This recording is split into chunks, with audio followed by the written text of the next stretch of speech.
Della soluzione definitiva di un ponte sul Piave se ne discute da più di una decade. Il ponte Bailey, così sono chiamate le infrastrutture modulari formate da elementi componibili in acciaio, nacque infatti nel 2007 come soluzione temporanea per la viabilità in accesso al capoluogo ed oggi, a 16 anni di distanza, si intuisce una luce in fondo al tunnel.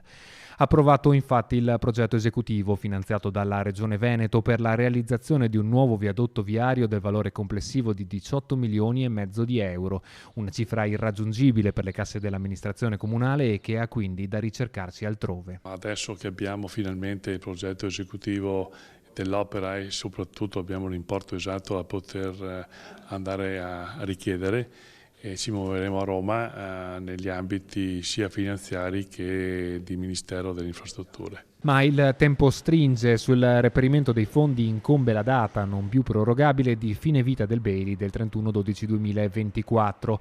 Fondamentale quindi aggiudicarsi la cifra prima di quella data per dare continuità a un nodo cruciale della viabilità cittadina. Credo che sia un'arteria comunale ma che sia di valenza provinciale e sappiamo il flusso di traffico che passa su quel ponte, quindi ci spenderemo sicuramente in qualsiasi ambito per cercare di finanziare questa opera. Secondo il progetto, il nuovo ponte sarebbe interamente sopraelevato nel tratto che va dalla rotonda di via Montegrappa, anch'essa oggetto di lavori di ampliamento, fino alla rotonda di uscita dalla galleria Belluno per garantire la massima sicurezza nel caso di esondazioni del Piave.